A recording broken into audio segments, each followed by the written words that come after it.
Good morning. This is Mamta Verma, and we were continuously doing the Elizabethan age. Elizabethan age में हम university wits जिसको हम pre Shakespearean भी कहते हैं उनको कर रहे थे, उनको डिटेल में।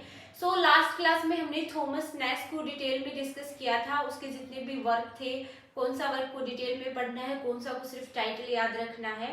ठीक है, so today I am taking the next university wits who is educated from the Cambridge University, जो कैम्ब्रिज यूनिवर्सिटी से पढ़े हुए हैं। कैम्ब्रिज यूनिवर्सिटी से जो यूनिवर्सिटी विट्स में है वो 3 मेंबर्स हैं, क्रिस्टोफर मार्लो, थॉमस नैश, जिनको हम ऑलरेडी डिस्कस कर चुके हैं। रॉबर्ट ग्रीन है, he is the last who is educated from the Cambridge University, जो कैम्ब्रिज यूनिवर्सिटी से पढ़े लिखे हैं, ये लास्ट हैं, क्योंकि जो यूनिवर्सिटी विट्स है उसमें 3 कैम्ब्रिज यूनिवर्सिटी से पढ़े हैं और 3 है वो ऑक्सफोर्ड यूनिवर्सिटी से पढ़े हैं। ठीक है, रॉबर्ट ग्रीन है वो लास्ट मेंबर है who is educated from the university of Cambridge.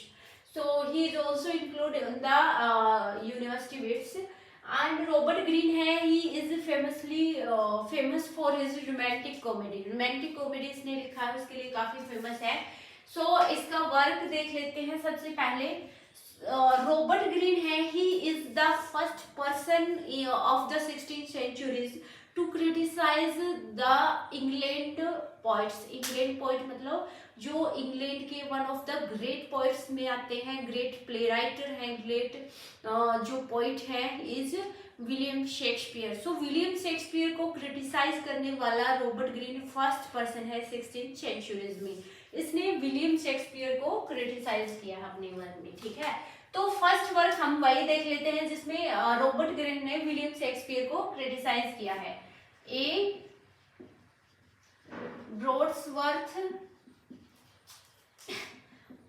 ब्रॉड्सवर्थ of wit brought with millions of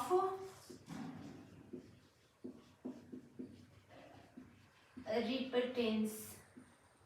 okay, ये एक पम्पलेट है इसकी रॉबर्ट ग्रीन की, विच वॉज पब्लिश 1592। इसमें रॉबर्ट ग्रीन ने विलियम शेक्सपियर को क्रिटिसाइज किया है, उन पे जो उनको ब्लेम किया है प्लेगरिज्म के लिए, ठीक है, इमिटेशन के लिए क्रिटिसाइज किया है। तो इनकी एक कोटेशन है जो एग्जाम में, डिफरेंट एग्जाम में पता नहीं कितनी बार पूछी गई है। ये बहुत फेमस है। Abstracts grow beautified with our feathers. Okay, ये एक स्टेटमेंट है जिसमें रॉबर्ट ग्रीन ने विलियम शेक्सपियर को क्रिटिसाइज किया है। तो इसका मतलब क्या है ये समझ लेते हैं। एब्स्ट्रैक्ट का मतलब एब्स्ट्रैक्ट करो से मतलब कौवा होता है, जो कौवा मतलब अभी जिसने उड़ना शुरू ही किया है, मतलब छोटा जो यंग है और जिसने अभी उड़ना शुरू किया है। Beautified with our feathers. ठीक है, तो उसने बोला है कि जैसे कि कोई कौवा होता है, कोई भी पक्षी मान लो, कौवा लगा लो, जिसने अभी उड़ना शुरू किया है, तो वो दूसरों की इमिटेट करके मतलब उड़ता है कि लोग दूसरे पक्षी है वो कैसे उड़ रहे हैं ऐसे।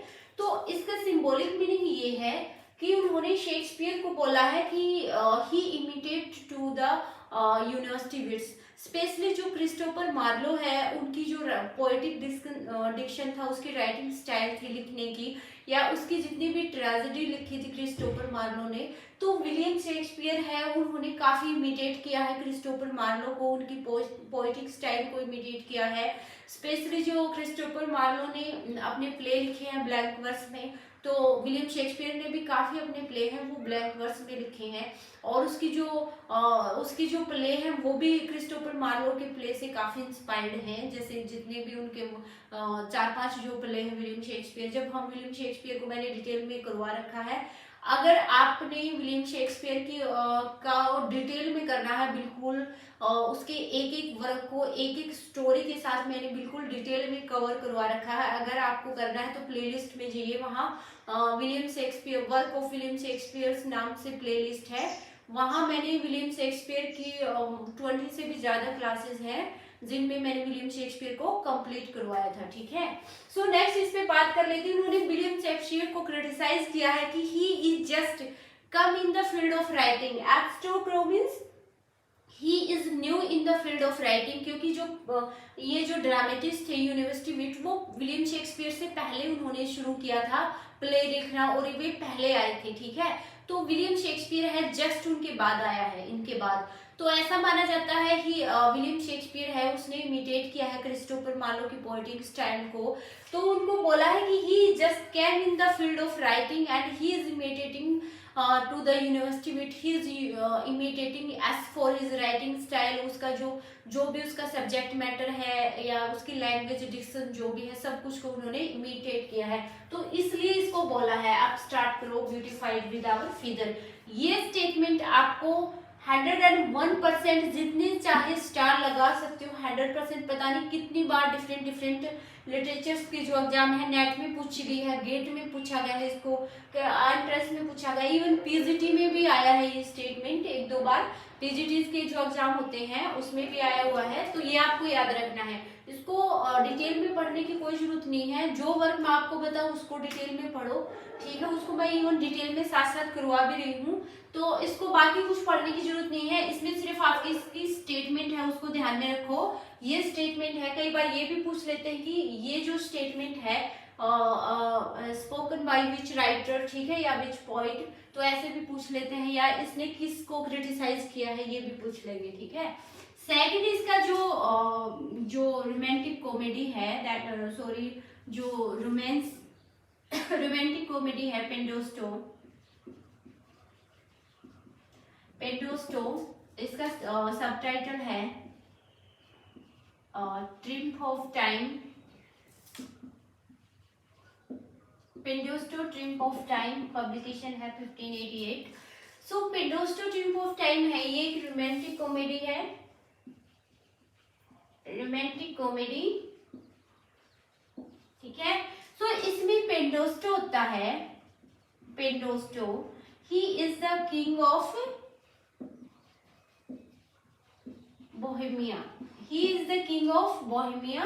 एंड यहाँ सेकंड जो किंग होता है king of Sicilia, king of Sicilia, ठीक है। उसको नाम में इनसे याद रखने की जरूरत नहीं है। सो यहाँ किंग ऑफ पेंडोस्टो होता है, he accuse his wife of making the affair of his childhood friend. वो अपनी वाइफ को अक्यूज करता है कि उसने अपना जो चाइल्डहुड फ्रेंड है किंग ऑफ सिसिलिया उसके साथ रिलेशन बनाए हैं, उसके साथ अफेयर्स के लिए उसको क्रिटिसाइज किया, और for that he expels his wife, his son and his daughter from his house. इसके लिए वो क्या करता है, अपनी वाइफ, बेटा और जो डॉटर है उसको घर से बाहर निकाल देता है। अब जो उसकी वाइफ और जो उसका बेटा था, he dies immediately after his execution, उसको बाहर निकालने के बाद वो मर जाते हैं। और उसकी जो डॉटर होती है, she is infant at that time, so she brought up by the Sicilia shepherd. यहाँ सिसिलिया की जो सीफर्ड होती है वो उसका ब्रॉट अप पालन पोषण करती है। And when she becomes young and mature, she falls in love with the Sicilia's prince. जो सिसिलिया का प्रिंस होता है उसके साथ she escapes from the Sicilia and they came to Bohemia, और वो बोहेमिया में आ जाती है। सो ये जो पेंडोस्टो होता है, he immediately falls in love with that girls, and when she comes to know that girls is his daughter, he committed suicide। तो इसकी स्टोरी ये होती है कि बाद में वो सुसाइड कर लेता है कि ये उसकी खुद की डॉटर है, ठीक है। तो स्टोरी ये होता है, ये इसका एक फेमस प्ले है जिसका रॉबर्ट ग्रीन का, जो आपको पढ़ना है। वैसे मैंने आपको डिटेल में करवा दिया है, इसकी स्टोरी है, सिर्फ आपको इसका सबटाइटल, इसका जर्नी याद रखना ही, रोमांटिक कॉमेडी है और इसकी स्टोरी है बिल्कुल हल्की सी है, ज्यादा बड़ी नहीं है, डीप में नहीं जाना आपको, ठीक है। उसके बाद इसका जो 2-3 सिर्फ टाइटल याद रखने हैं जो कॉमेडीज हैं, ठीक है, उसका सिर्फ आपको टाइटल याद रखना है, पढ़ना बिल्कुल नहीं है, सिर्फ टाइटल याद रखना है, ठीक है। तो थर्ड है ओरलैंडो फ्यूरिशो,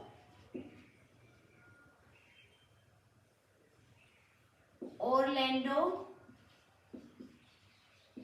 फ्यूरियोसो, ठीक है, सिर्फ टाइटल याद रखना है।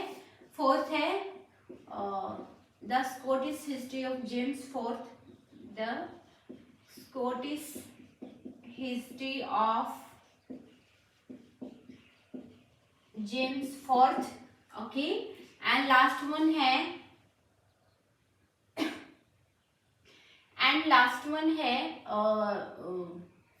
Looking glass for London and England, looking glass for London and England, okay. So ये वर्क है looking glass for London and England, ये कोलैबोरेशन में लिखा है, कोलैबोरेशन में विद थॉमस लॉन्ग। ये आपको ध्यान में रखना है क्योंकि ये क्वेश्चन वो पूछ लेते हैं कोलैबोरेशन वाले, तो आपको ध्यान में रखना है। सिर्फ ये वर्क था looking glass for London and England, ये कोलैबोरेशन में लिखा है थॉमस लॉन्ग के। तो सिर्फ आपको टाइटल याद रखना है इन तीनों वर्क्स का। एंड ये आपको जो जिसमें विलियम शेक्सपियर को क्रिटिसाइज किया है, इसका स्टेटमेंट आपको जो इसकी जो कोटेशन थी वो आपको याद रखनी है, ठीक है। और वन वर्क है दैट इज इम्पोर्टेंट फॉर जो पढ़ने के लायक है, दैट इज पेंडोस्टो, जो रोमांटिक कॉमेडी है। ये मैंने आपको डिटेल में करवा दिया है, ज्यादा डिटेल में और घुसने की जरूरत नहीं, इंपॉर्टेंट कैरेक्टर सिर्फ इसने ही थे इसमें, ठीक है। तो ये था रॉबर्ट ग्रीन जो यूनिवर्सिटी वेट्स हैं, इनकी ज्यादा वर्क नहीं है, एक एक दो वर्क है जो काफी फेमस है और वहीं से क्वेश्चन आते हैं। बाकी इनके टाइटल हैं दो तीन, जैसे सबके एक्स्ट्रा टाइटल याद रखने हैं, क्योंकि मैच द फॉलोइंग में वो जैसे इधर वर्क देंगे उधर जैसे ऑथर का या पोइट का नाम दे देंगे, तो मैच द फॉलोइंग में ऐसे वर्क पूछ लेते हैं वो कि जैसे टाइटल वाले, डीप वाले वर्क को मैच द फॉलोइंग में कम पूछते हैं वो, ठीक है।